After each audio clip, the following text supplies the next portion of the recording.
Assalamualaikum warahmatullahi wabarakatuh. Waalaikumsalam warahmatullahi wabarakatuh. Waalaikumsalam warahmatullahi wabarakatuh. How are you guys?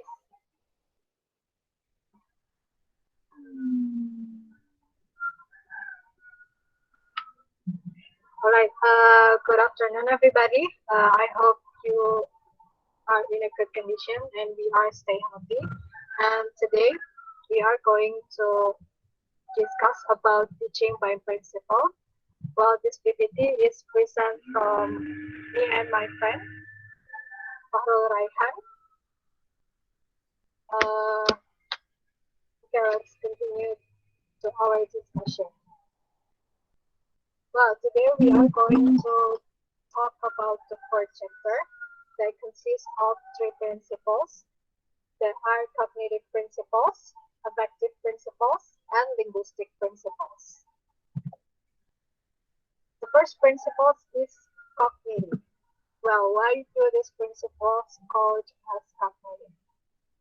This principle relates to mental and intellectual functions. And in this principle, there are 5 principles. First is automaticity. Second, meaningful learning. Third, the anticipation of reward. Fourth, intrinsic motivation. And the last is strategic investment. So let's continue to the first principle. There is automaticity principle. Well, the principle of automaticity may be stated as follows. The efficient second language learning involves a timely movement of the control of a few language forms into the automatic processing of a relatively unlimited number of language forms. And over-analyzing language, thinking too much about its forms and consciously lingering on goals of language all tend to impact this graduation to automaticity. So what does this principle, which ordinarily applies to instruction, mean to you as a teacher? Here are some possibilities. First is because classroom learning normally begins with controlled, although there is no mandate to entirely avoid over-attention to language systems processing, like grammar, phonology, resource, and etc. And second, make sure that a large proportion of your lessons are focused on the use of language for purposes that are asked to meet as a classroom context will permit. Automaticity isn't gained overnight. Therefore, you need to exercise patience with students as you slowly help them to achieve fluency.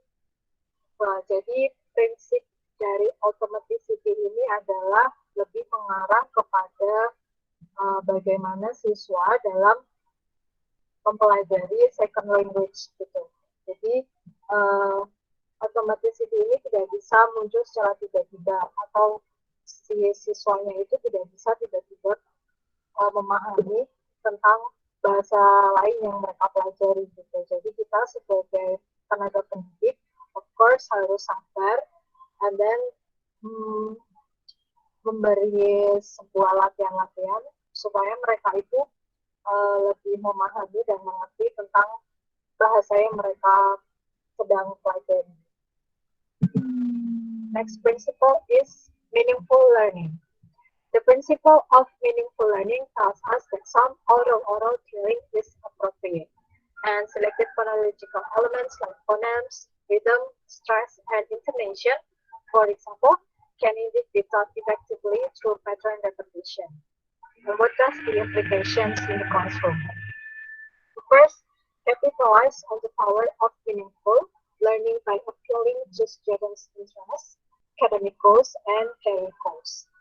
Second, whenever a new topic or concept is introduced, attempt to encourage in students' existing knowledge and background so that it becomes associated with something they already know.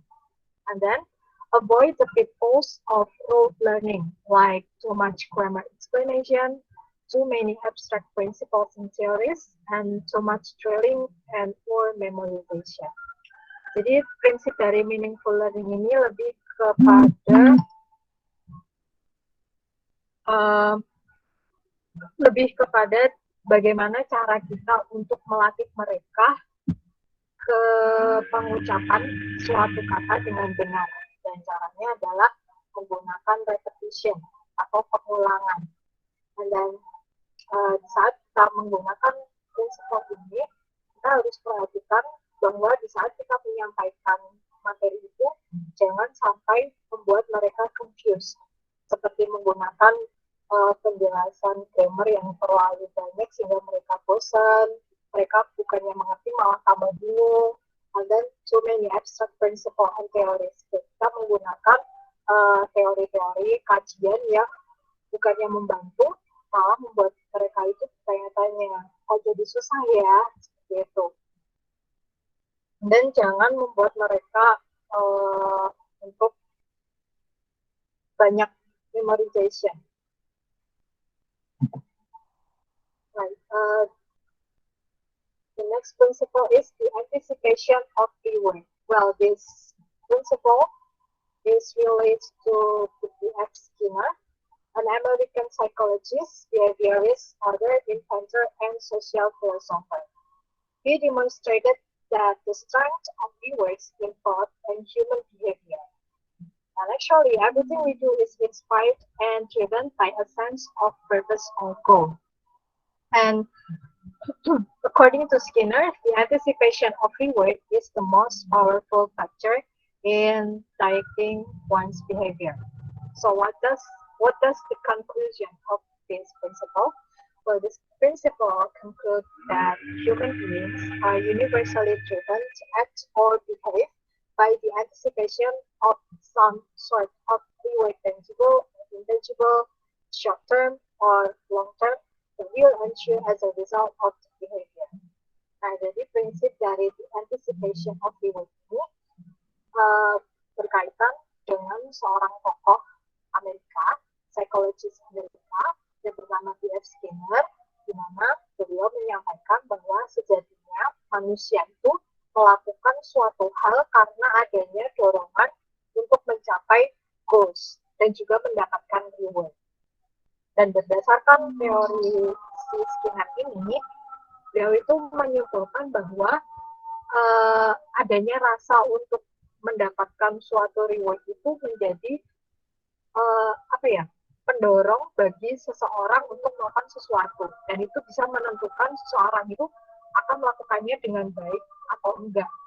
Dan kesimpulan dari prinsip ini adalah pada umumnya manusia itu melakukan suatu tindakan itu memang karena adanya dorongan untuk mendapatkan suatu hadiah atau reward, baik itu yang tangible atau intangible.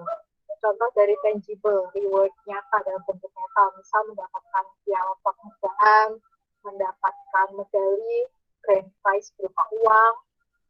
Dan reward tangible, contohnya ucapan selamat.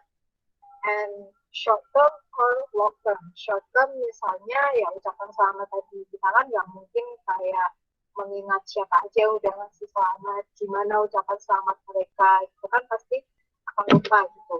Kalau untuk long term, misal piala, saat misal si A menang lomba apa gitu, terus dia lihat piala dia ada di situ, pasti dia akan kayak ingat, oh iya dulu aku pernah lomba ini dan menang juara sekian gitu, dan ini piala aku.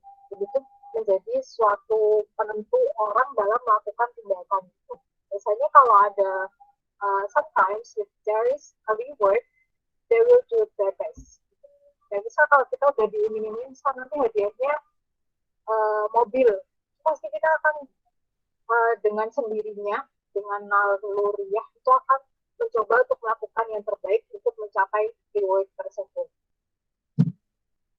What does the implication? Okay, we as a teacher can provide an optimal degree of immediate verbal praise and encouragement to them as a form of short-term reward. Second is encourage students to reward each other with compliments and supportive action. And the third is in classes with very low motivation, short-term reminders of progress may help students to perceive their development. Okay, the third implication, so for example, if we are in a kindergarten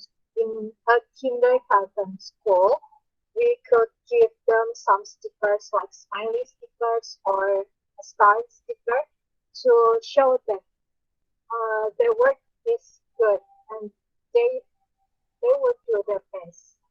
And then the third is to display enthusiasm and excitement yourself with the classroom. And the last is try to get learners to see the long-term rewards in learning English by pointing out what they can do with English where they live and around the world.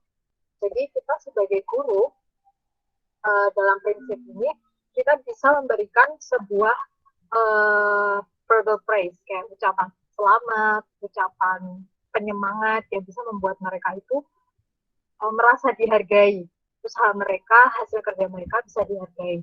Dan kita sebagai guru, of course,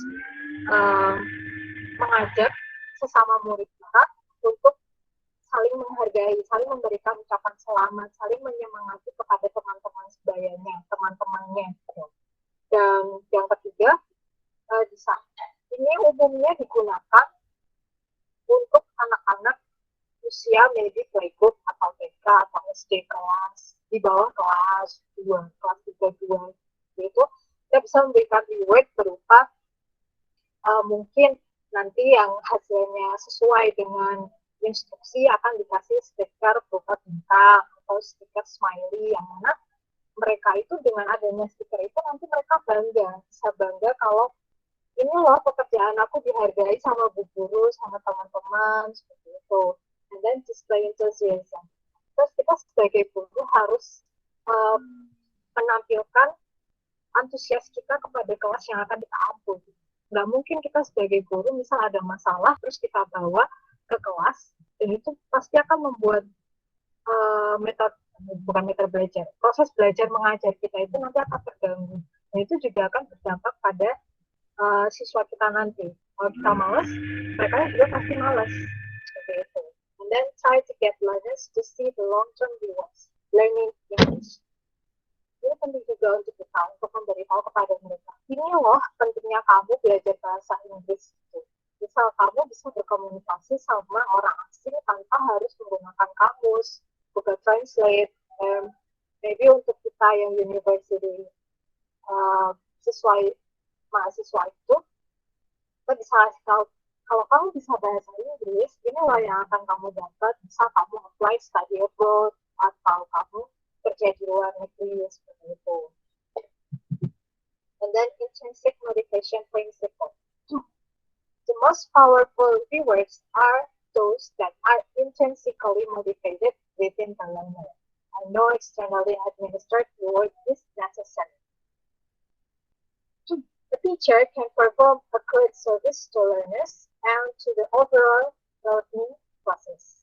Classroom techniques have a much greater chance for success if they are self-rewarding in perception of the learner and the learners, and it will be a reminder that the learners perform the tasks because it is fun, interesting, useful, or challenging, and not because they anticipate some cognitive or affective rewards from the teacher. Jadi prinsip motivation ini lebih menekankan pada apa yang akan mereka lakukan. Itu pada dasarnya memang termotivasi diri sendiri. Jadi mereka melakukan sesuatu itu ya memang karena mereka ingin dan mereka punya pandangan masing-masing. Say for example, Maudy Ayunda. If I'm not mistaken, she loves studying. And if there are some people ask her, why do you love studying? She cannot answer. Like, ya aku suka belajar karena ya memang aku pengen belajar. Aku nggak tahu kenapa aku suka belajar. The second example is Jerome Pauline. Jerome Pauline loves mathematics. And for him, mathematics is so challenging. Dia merasa matematika itu suatu hal yang menantang, suatu hal yang harus dipecahkan sama dia. Mereka berdua ini sama-sama memiliki suatu kegiatan yang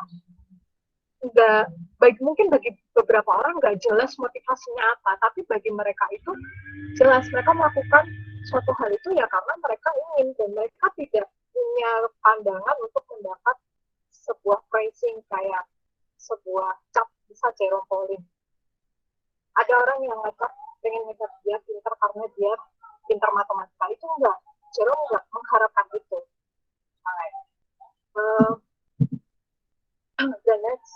The last principle of cognitive principle is strategic investment. A teacher may use a variety of techniques in their lessons that at least ensure that they will reach maximum number of students. And the principle of strategic investment is a reminder to provide as much attention as you can to each individual student. But be aware of a variety of techniques that you know for the learner, that they may need to be nudged, if not pushed, into more face-to-face communicative activities than their preferences would indicate. Jadi prinsip dari strategic investment ini mengarah kepada teknik atau metode pembelajaran kita kepada siswa. I think pasti every student has their own learning style.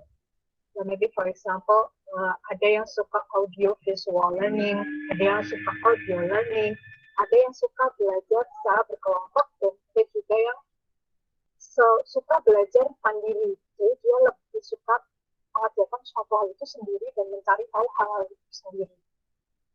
Nah, the prinsip dari strategic investment ini bisa jadi reminder buat kita untuk tetap memperhatikan kebutuhan belajar dari siswa kita gitu.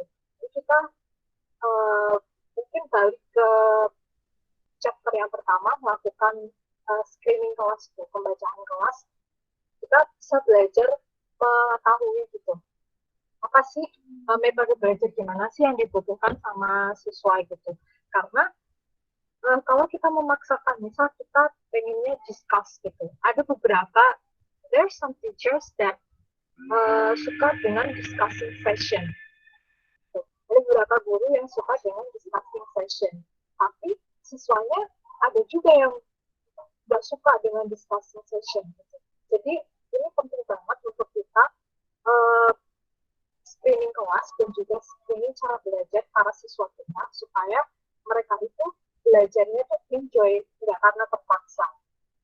Okay. The second principle is affective principles. Why do these principles called affective? Well, affective was characterized by a large proportion of emotional involvement, looking at feelings about self, about relationships in a community of learners, and about the emotional ties between language and culture. While in this principle, there are 4 principles. The first one is language ego, second, self-confidence, third, risk tasking, and last is language culture connection. Language ego.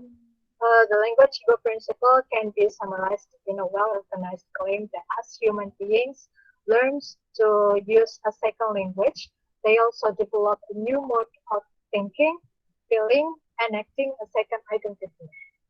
The new language ego integrated with the second language can easily create within the learner a sense of fragility, defensiveness, and a raising of inhibitions.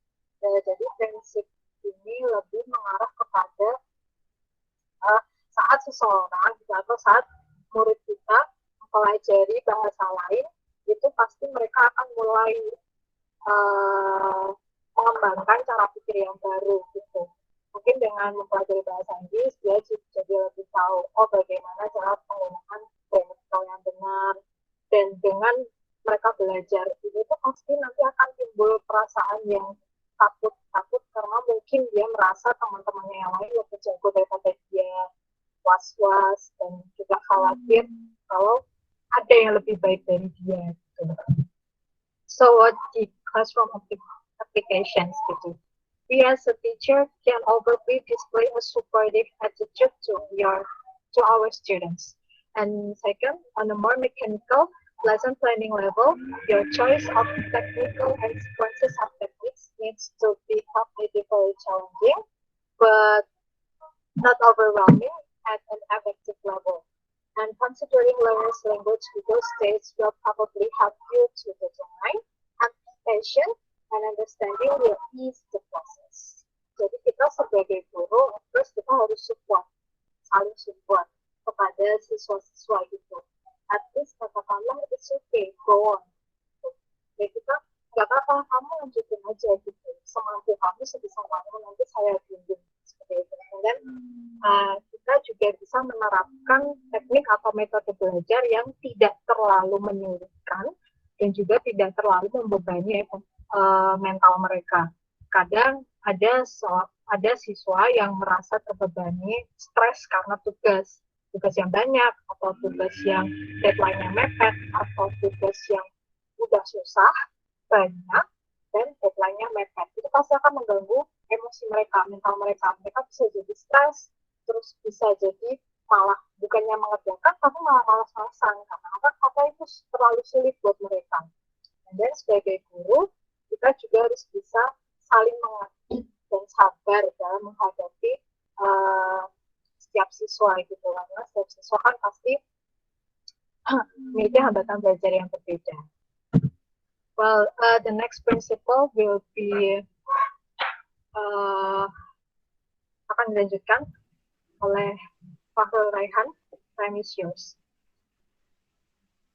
Self-confident.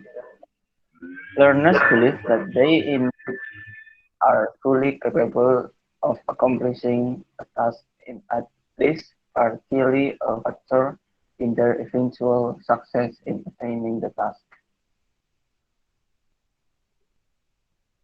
Kita sebagai pembelajar atau siswa itu yakin bahwa mereka itu memiliki kemampuan dalam menyelesaikan suatu tugas, yang mana kemampuan itu akhirnya akan membuat mereka menyelesaikan tugas itu sendiri. Classroom application. Give sample verbal and non-verbal assurance to students. It helps a student to hear a teacher affirm a belief in the student's ability. Sequence techniques from easier to practical. As a teacher, you are called on to sustain self-confidence where it already exists and to build it where it doesn't. Dalam pengaplikasian di dalam kelas,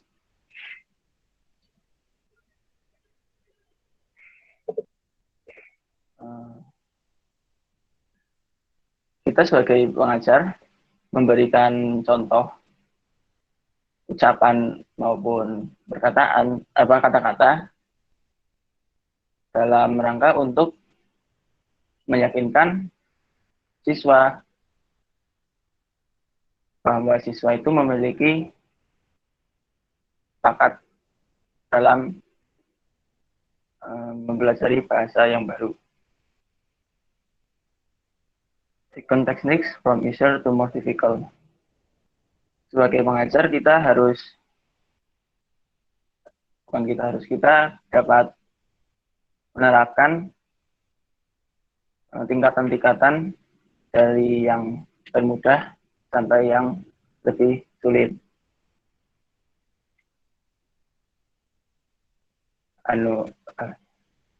Fungsinya yaitu untuk membangun suatu kenyamanan diri pada siswa dan dapat membangun pada siswa yang belum memiliki kepercayaan diri. Next slide.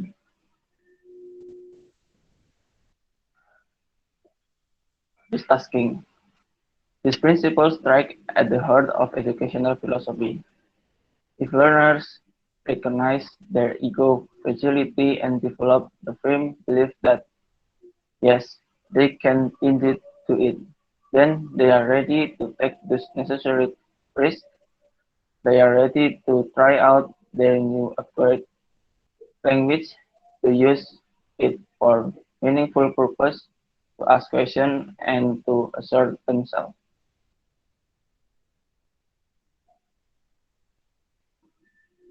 Risk tasking itu sendiri dapat membuat siswa membangun kepercayaan pada diri mereka sendiri, bahwa mereka memang bisa melakukannya, mereka siap untuk mengambil necessary risk, kemungkinan gagal yang dapat membangun, dan mereka juga siap untuk belajar bahasa baru, yang mana pada bahasa yang mereka baru belajar ini, mereka dapat menggunakannya dalam meaningful purpose, antara lain untuk menanyakan pertanyaan atau untuk mengekspresikan tentang diri mereka sendiri. Lanjut. Classroom application of taking risk. Create an atmosphere in the classroom that encourage students to try out language, to venture a risk on, and not to wait for someone else to volunteer language. Sebagai pengajar, kita dapat membangun suatu situasi di mana siswa itu dapat memiliki kesadaran untuk menggunakan bahasa yang mereka baru pelajari, mencoba untuk memberi respon, dan tidak membiasakan diri untuk menunggu suatu relawan atau suatu siswa untuk memulainya terlebih dahulu. Provide reasonable challenges in your techniques, make them neither too easy nor too hard. Sebagai pengajar, buatlah suatu challenge, suatu kuis atau soal sesuai dengan teknik yang kita gunakan. Tidak terlalu mudah, tapi juga tidak terlalu sulit. Help your student to understand what calculated risk taking is. Let some feel that they must blurt out any old response. Kita sebagai pengajar harus bisa memberikan suatu pemahaman bahwa apa itu calculated risk taking, dan kita harus memberi pemahaman kepada siswa bahwa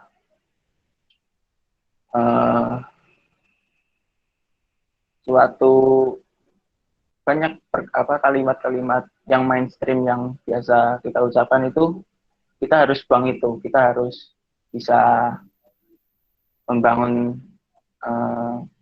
kalimat-kalimat yang baru yang tidak mainstream.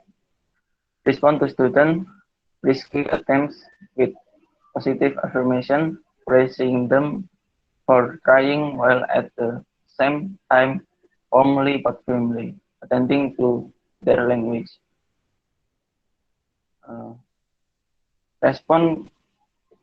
Berikan respon terhadap usaha-usaha siswa dalam menggunakan bahasa mereka, bahasa yang baru mereka pelajari dalam konteks yang positif. Berikan suatu penghargaan kayak, wah bagus itu, sudah baik, itu dalam usaha-usaha mereka. Next slide.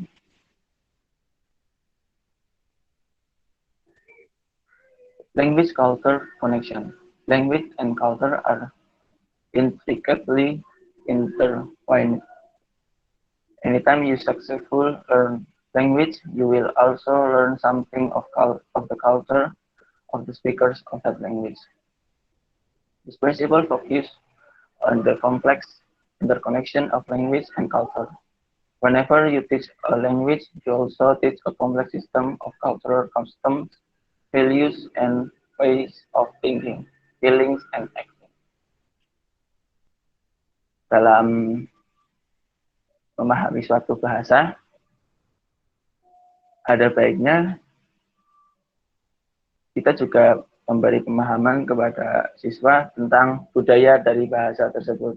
Karena bahasa itu juga termasuk budaya, di mana bahasa itu juga termasuk ke dalam keseharian di suatu bahasa itu digunakan.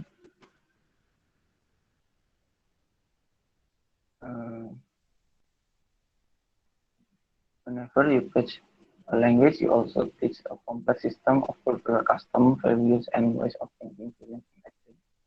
Dalam memberi suatu materi dalam bahasa, kita sebagai pendidik juga dapat memberikan suatu pemahaman tentang sistem dari busana daerah, values-nya dari busana-busana tersebut, cara mereka berpikir, cara mereka merasakan, dan cara mereka dalam berekspresi. Lanjut. Classroom application. Discuss cross-cultural difference with your students, emphasizing that no culture is better than another, but that cross-cultural understanding is an important phase of learning a language. Kita dapat diskusi di dalam kelas dengan siswa tentang akulturasi budaya, perbedaan budaya tersebut. Dan kita memberi pemahaman bahwa tidak ada budaya yang lebih baik dari budaya yang lain. Yang ada itu akulturasi budaya. Include among your techniques certain activities and material that illustrate the connection between language and culture. Pada saat menggunakan teknik pembelajaran, sisipi suatu materi bahwa tentang hubungan antara bahasa dan budaya. Teach your students the cultural connotation, especially the sociolinguistic aspects of language. Berikan suatu pemahaman kepada siswa tentang cultural connotation, apalagi tentang sociolinguistic dari aspek bahasa-bahasa. Screen your techniques for material that may be culturally offensive. Make explicit to your student what you may take for granted in your own culture. Berikan pemahaman terhadap siswa tentang materi-materi yang sensitif tentang budaya agar tidak dibuat untuk menyerang suatu kelompok. Lanjut. Linguistic principle. The native language effect. The native language of every learner is an extremely significant factor in acquisition of a new language. The majority of the learners' errors in producing the single language, especially in the beginning level, stem from the learner's assumption that the target language operates like the native language. The principle of the native language effect stresses the importance of the native system in the linguistic attempts of the second language learner. The native language of learners exert a strong influence of the acquisition of the target language system, while the native system will exercise both facilitating and interfacing effect on the basic production and comprehension of the new language. The interfering effects are likely to be the most salient. Uh, Suatu kesulitan dalam mempelajari bahasa yang baru itu adalah bahasa ibu yang sangat-sangat terkandung di dalam lidah suatu masing-masing murid, seperti itu. Error-error yang keluar dari mereka itu apalagi pada saat awal-awal itu adalah suatu proses mereka untuk dapat menguasai target language yang baru mereka pelajari. Lanjut. Classroom session. Regard learners' errors as important windows to their underlying system and provide appropriate feedback on them. Berikan suatu feedback, suatu penilaian terhadap error yang dibuat oleh siswa sebagai hal yang penting dalam perkembangan mereka. Help your students to understand that not everything about their native language system will cause error. Berikan pemahaman kepada siswa bahwa tidak semua kesalahan karena bahasa ibu itu berpengaruh pada kesalahan dalam mempelajari suatu bahasa yang baru. Thinking directly in the target language usually helps to minimize interference errors. Try to coax students into thinking in the second language instead of error. Berikan pemahaman langsung terhadap bahasa yang baru, seperti misal, agar meminimalisir error. Coba untuk membujuk siswa langsung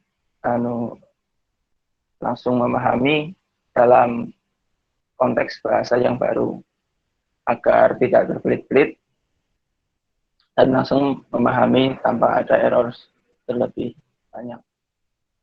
Next slide. Interlanguage. The interlanguage principle tells us second language learners tend to go through a systematic or quasi-systematic developmental process as they progress to full competence in the target language. Successful interlanguage development is partially a result of utilizing feedback from others. In the mind's eye of learners, a good deal of what they say or comprehend may be logically correct, even though from the standpoint of a native speaker's competence, its use incorrect. Classroom interaction makes a significant difference in the speed and success with which learners proceed through interlanguage stage of development.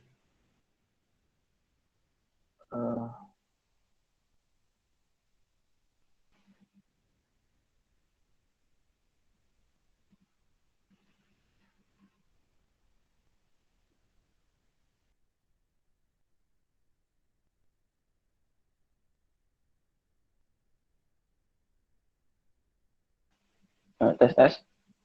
Coba suara saya jelas? Halo. Jelas, Rul. Oke.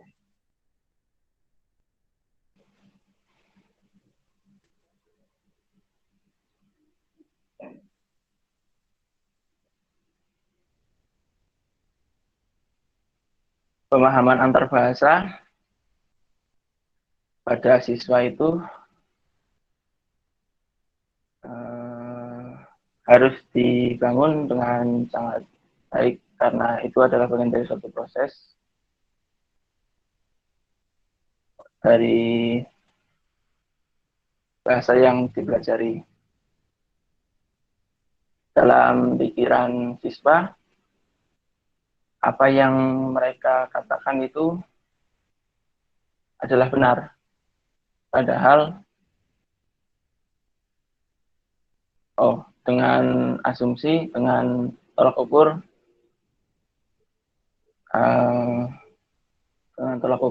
kemampuan dari native speaker. Lanjut. Classroom suggestion.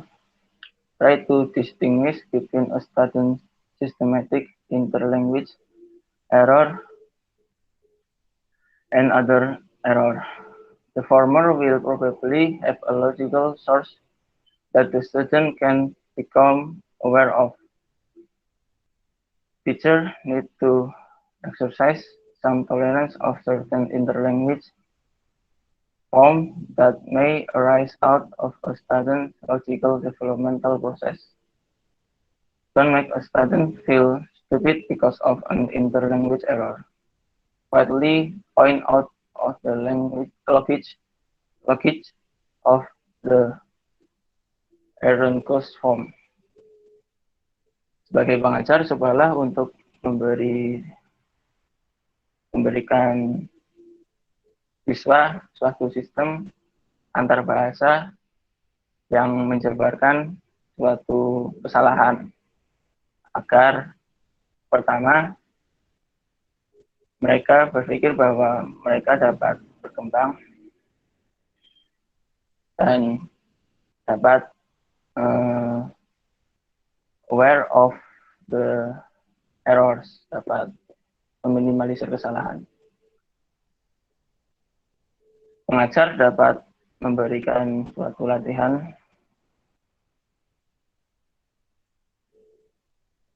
agar mindset siswa dapat terbentuk. Jangan membuat siswa berasumsi bodoh karena kesalahan antar bahasa. Lanjut.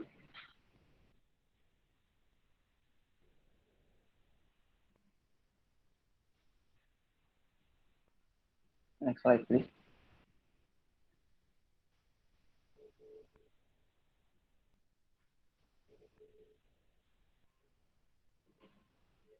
Communicative competence. Communicative competence comes to capture a multiplicity of meanings depending on who you ask. It is nevertheless a useful phrase in its skeletal form. Communicative competence consists of some combination of the following competence: organizational competence, grammatical and discourse; pragmatic competence, functional and sociolinguistic; strategic competence; and psychomotor skill. Communicative goals are best achieved by giving due attention to language use and not just usage, to fluency and not just accuracy, to authentic language and context, and to students eventually need to apply classroom learning to previously unperceived context in the real world. Kompetensi komunikasi itu dapat berarti kepada siapa yang kamu tanya, walaupun ini adalah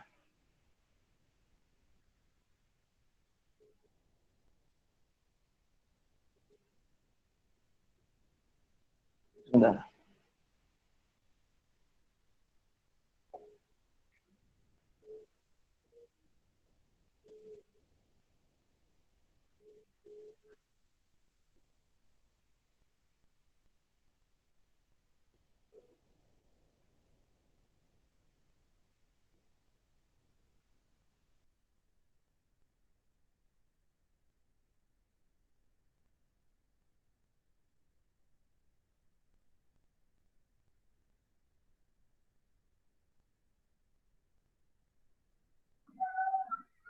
Okay, I will continue. Communicative competence principle. Prinsip ini lebih ke kompetensi komunikasi dari setiap peserta didik gitu. Jadi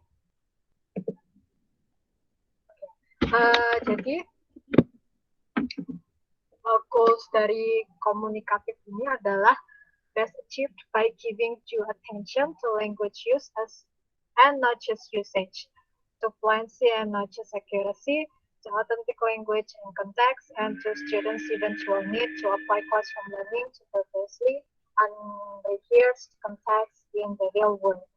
Jadi goals dari komunikatif ini mereka ya berkomunikasi nggak cuma karena memperhatikan dari language use, nggak cuma memperhatikan tentang frekuensi, tapi juga mereka itu nggak cuma ngerti, tapi juga bisa mengaplikasikannya dengan baik. Itu dari tujuan dari kurang lebih tujuan dari communicative competence. So what is the classroom suggestion? First, remember that grammatical explanations or drills exercises are only part of a lesson or curriculum, and then some of the pragmatic and aspect of language are very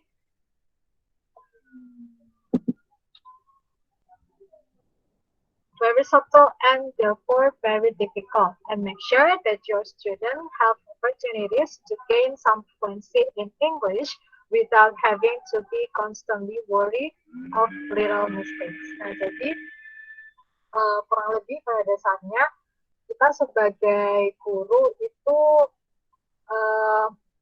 memberikan suatu kesempatan dan meminta para peserta didik itu untuk tidak takut dalam menggunakan bahasa Inggris di kehidupan sehari-hari.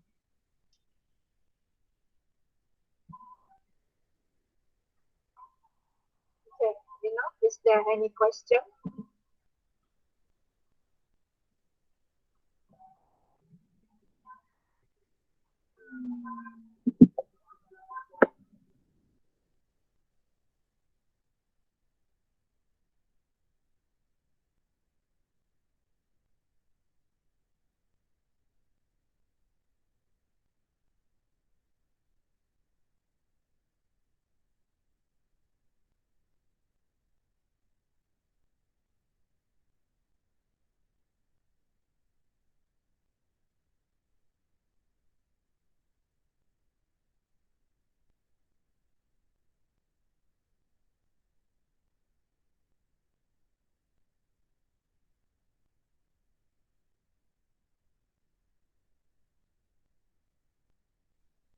Silakan teman-teman yang mungkin ada pertanyaan bisa mulai sesi tanya jawabnya.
Some questions already typed in the chat box, so you can see in the chat box, please.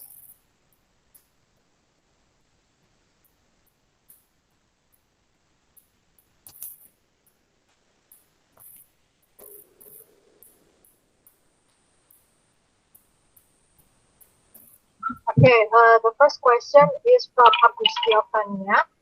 I would like to ask in slide 2, in effective principles, you including the risk taking. Could you explain that? Thank you. Oke, maybe maksud dari risk taking ini adalah when we are learning other language, we have to accept all the risks that we may face moving forward. Jadi, di saat kita mempelajari bahasa lain selain bahasa ibu yang kita dapatkan setelah lahir, mau tidak mau kita harus menerima resiko dari mempelajari bahasa itu. Misal, say for example, ini mungkin berkaitan dengan yang language culture connection. Misalnya kita mempelajari bahasa asing, mungkin kita juga akan a little bit learn about the culture too. Nah, maybe kita akan sedikit terbawa budaya dari bahasa yang sedang kita pelajari.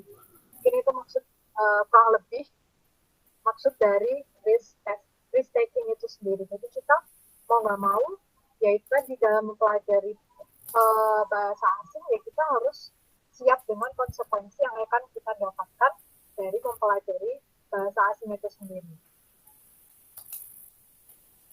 The next question is from Abistik Griselda. In slide 10 mentions a teacher can use various techniques in their lesson. Can you explain what that means? What technique is used? Well, a teacher can use various techniques in their lesson. Actually, I already mentioned that some teachers maybe like to do discussing session. Ya, jadi beberapa dari guru atau dosen itu mungkin ada yang suka dengan metode pembelajaran diskusi. But balik lagi berkaitan dengan chapter pertama yaitu streaming class. Kita membaca gaya belajar dari masing-masing individu siswa didik kita. Jadi metode belajar itu kan ada banyak. There's audio learning, audio visual learning, individual learning, and then discussing learning. Itu metode pembelajaran yang saya tahu sejauh ini. Jadi untuk teknik-tekniknya itu tadi ada guru yang mungkin suka dengan discussing, ada juga yang mungkin suka dengan metode pembelajaran yang audio learning atau audio visual learning.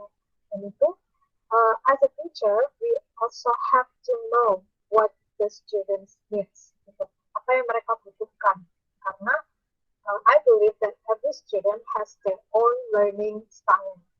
Ya kan, say for example me, saya suka dengan visual learning, saya suka bikin catatan-catatan yang warna-warni, suka dengan gambar-gambar yang mendukung materi yang saya pelajari. Then next question is from Yoma Umi. From 5 cognitive principles, which cognitive principle would you most like to teach your students? To be honest, this PPT or those 12 principles cannot be choose. Yeah.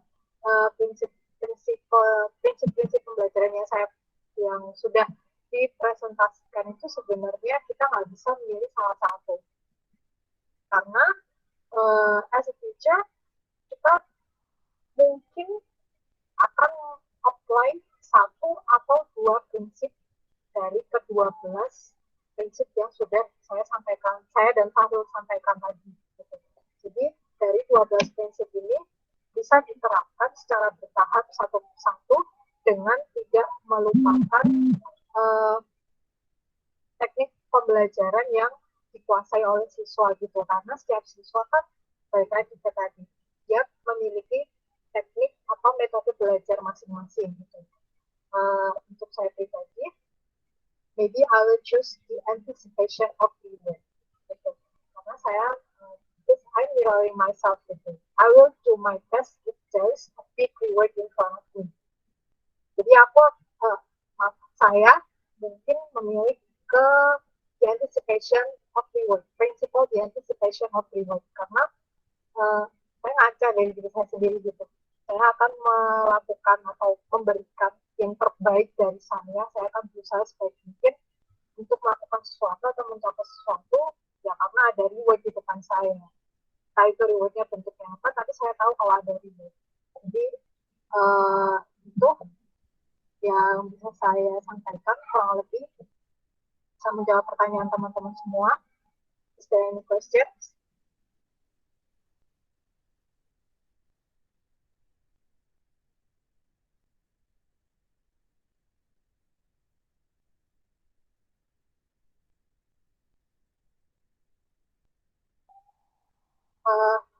Okay, excuse me, sir. I got a private message from Lutfia. She is also the member of this class. She asked about ini pakai bahasa Indonesia sih, dia bertanya apakah dengan adanya pemeringkatan prestasi di kelas merupakan cara yang efektif untuk memberikan apresiasi kepada siswa. Saya bakal bilang terus not efektif karena mungkin ada beberapa siswa yang merasa kayak dengan adanya pemeringkatan di kelas itu memacu mereka dalam artian mereka jadi mungkin semangat belajar, semangat untuk ngerjain tugas dan lain sebagainya. Tapi mungkin untuk beberapa siswa dengan adanya pemeringkatan atau ranking itu malah bikin dia kayak ada yang jadi tiba-tiba merasa masa bodoh gitu. Jadi kayak, nggak seru nih pakainya pemeringkatan gitu. Padahal nggak selalu, menurut saya nggak selalu siswa yang peringkatnya bagus itu nanti di luarnya dia juga akan memberikan impact yang bagus juga gitu.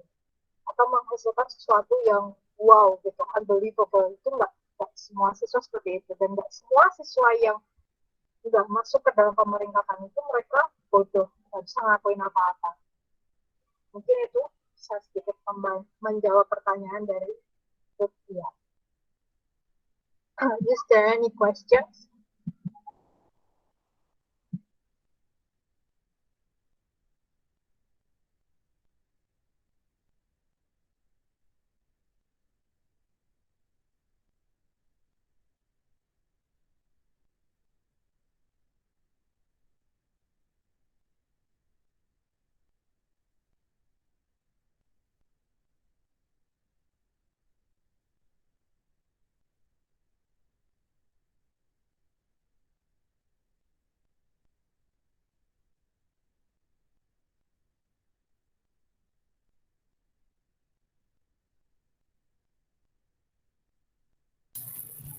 Any other questions, guys?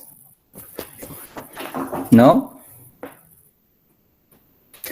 Okay, if there is no question, then give me time to give some explanations on what you have explained actually, so you can end your presentations.